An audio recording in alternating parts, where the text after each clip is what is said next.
So, heto na nga yung huling beses na makikita ko itong bar counter namin. At heto na nga siya ngayon mga mare. Grabe, hindi ko talaga in-expect na ganito siya kaganda. At sobrang excited ko na nga sa inyong ipakita. Pero bago yan, ganito nga pala yung itsura niya before nga namin ito i-makeover. Last week, pinagiba na nga namin itong pader dito sa aming kitchen. Tapos, heto namang bar counter namin ay kinailangan nga namin itong alisin dahil sobrang takaw talaga niya sa space dito sa bahay. Ang purpose kasi namin dito ay para mas maging maaliwalas niya. Kaya ang ginawa ng asawa ko, nilipat na nga lang niya itong bar counter dito mismo sa aming kitchen. Ginawan talaga niya ng paraan para magamit nga namin yung mga materyales dun sa dati naming bar counter. Pero bumili pa rin kami ng isang pirasong plyboard dahil may mga ilang detalye nga siya na idinagdag dito. At dahil gusto ko na nga rin na medyo maiba na nga ang design nitong aming bar counter, kaya pumunta kami dito sa bilihan ng mga fluted panel malapit dito sa lugar namin. Nung last time kasi na bumili nga siya ng tiles, nakita niya na may mga fluted panel pala silang binibenta dito. Kaya isinama na nga lang niya ako para ako na daw mismo ang pipili ng design na gusto ko. Medyo pricey nga lang ito compare dun sa mga nabili namin sa online.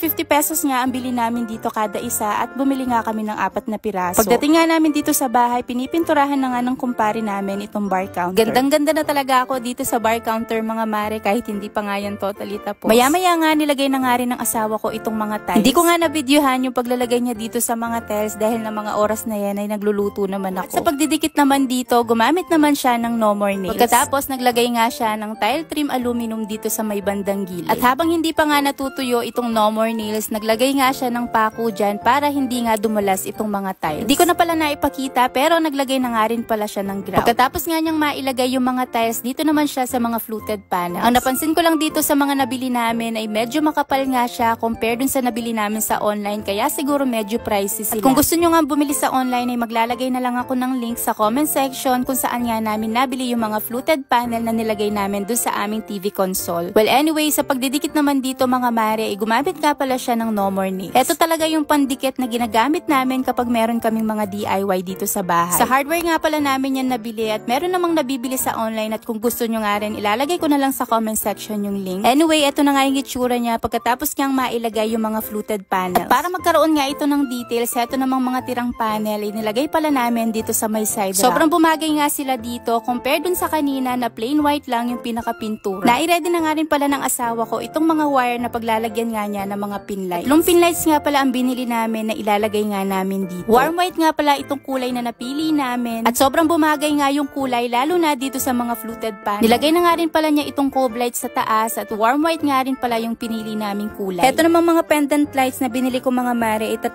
piraso yan. Kaso pagbukas nga namin sa parcel ay nakita nga namin na basag na nga yung isa. Akala ko nga may kasama na nga rin itong bombilya kaso wala pala. Kaya kinuha na lang namin yung mga bombilya dun sa dati naming ginagamit. Well anyway, nagandahan naman ako sa naging resulta at eto na nga yung bago naming bar counter dito sa kitchen. Kaya sobrang excited ko nga na ipakita nga ito sa inyo mga mare. Grabe, hindi ko talaga in-expect na na-achieve na namin itong ganitong bar counter. Pagpasok ko nga dito, sobrang aliwalas nga ng lugar ko kapag magluluto nga ako dito. Tapos lahat ng kukunin ko ay malapit na lang sa akin dahil naka-organize na nga rin ang gamit namin dito. At feeling ko nga gaganahan talaga ako palaging magluto. At heto nga yung pinakagusto ko dahil hindi mo nga mapapansin na meron palang cabinet dito sa pinakaharap. At dito ko na nga nilagay itong aming pantry o diba, napaka-space saver talaga ang naisip na idea ng asawa ko. Kaya naman talagang from this na napakatakaw space to this na talaga namang nagbigay ng space at aliwalas dito sa aming. O siya mga mare, sana'y nagustuhan nyo itong aming DIY bar counter dito sa bahay.